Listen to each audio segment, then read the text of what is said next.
जंगल में एक शेर रहता था। उसके 4 सेवक थे, चील, भेड़िया, लोमड़ी और तेंदुआ। चील दूर दूर तक उड़कर समाचार लाती। तेंदुआ राजा का अंगरक्षक था, सदा उसके पीछे चलता। लोमड़ी शेर की सेक्रेटरी थी, भेड़िया गृह मंत्री था। उनका असली काम तो शेर की चापलूसी करना था। इस काम में चारों माहिर थे, इसलिए जंगल के दूसरे जानवर उन्हें चापलूस मंडली कहकर पुकारते थे। शेर शिकार करता, जितना खा सकता वह खाकर बाकी अपने सेवकों के लिए छोड़ देता, जिससे मजे में चारों का पेट भर जाता। एक दिन चील ने सड़क किनारे एक ऊंट को देखा, तो चील ने आकर चापलूस मंडली को सूचना दी। भाइयों, सड़क किनारे एक ऊंट बैठा है। भेड़िया चौंका, ऊंट किसी काफिले से बिछुड़ गया होगा। तेंदुए ने जीभ चटकाई, हम शेर को उसका शिकार करने को राजी कर लें तो कई दिन दावत उड़ा सकते हैं। लोमड़ी ने घोषणा की। ये मेरा काम रहा।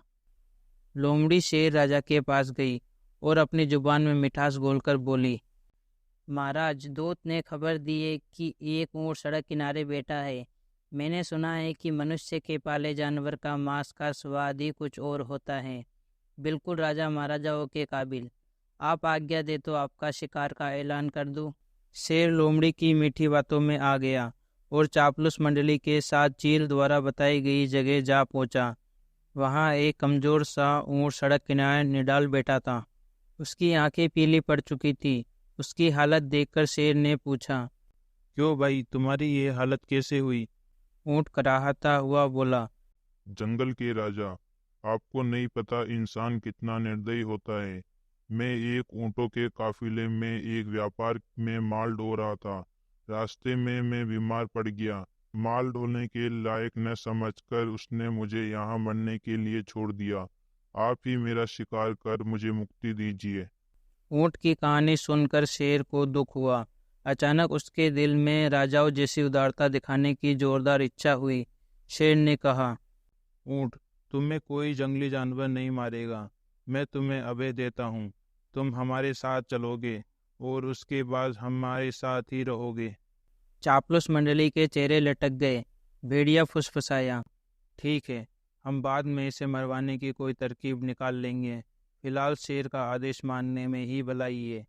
इस प्रकार ऊंट उनके साथ जंगल में आया। कुछ ही दिनों में हरी घास खाने व आराम करने से वह स्वस्थ हो गया। शेर राजा के प्रति वह ऊंट बहुत कृतज्ञ हुआ। शेर को भी ऊंट का निस्वार्थ प्रेम और भोलापन भाने लगा। ऊंट के तगड़ा होने पर शेर की शाही सवारी ऊंट के ही आग्रह पर उसकी पीठ पर निकलने लगी। वह चारों को पीठ पर बिठाकर चलता। एक दिन चापलूस मंडली के आग्रह पर शेर ने हाथी पर हमला कर दिया। दुर्भाग्य से हाथी पागल निकला। शेर को उसने सूंड में उठाकर पटक दिया। शेर उठकर बच निकलने में सफल तो हो गया, पर उसे चोटें बहुत लगी। शेर लाचार होकर बैठ गया। अब शिकार कौन करता? कई दिन न शेर ने कुछ खाया और न सेवकों ने। कितने दिन भूखे रहा जा सकता है? लोमड़ी बोली, हद हो गई। हमारे पास एक मोटा ताजा ऊंट है और हम भूखे मर रहे हैं। तेंदुए ने ठंडी सांस भरी। क्या करे, शेर ने उसे अभिधान जो दे रखा है। देखो तो ऊंट की पीठ का कुब्बड़ कितना बड़ा हो गया है। चर्बी ही चर्बी भरी है इसमें। भेड़िए के मुंह से लार टपकने लगी। ऊंट को मरवाने का यही मौका है। दिमाग लड़ाकर कोई तरकीब सोचो। लोमड़ी ने धूर्त स्वर में सूचना दी। तरकीब तो मैंने सोच रखी है। हमें एक नाटक करना पड़ेगा। सब लोमड़ी की तरकीब सुनने लगे।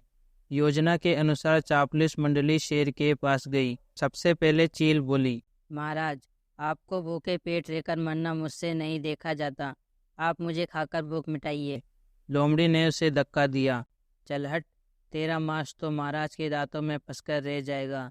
महाराज, आप मुझे खाइए। भेड़िया बीच में कूदा, तेरे शरीर में बालों के सिवा है ही क्या? महाराज, मुझे अपना भोजन बनाइए। अब तेंदुआ बोला, नहीं, भेड़िए का मांस खाने लायक नहीं होता। मालिक, आप मुझे खाकर अपनी भूख शांत कीजिए। चापलूस मंडली का नाटक अच्छा था। अब ऊंट को तो कहना ही पड़ा। नहीं महाराज, आप मुझे खा जाइए। मेरा तो जीवन ही आपका दान दिया हुआ है। मेरे रहते आप भूखे मरे, ये नहीं हो सकता। चापलूस मंडली तो यही चाहती थी।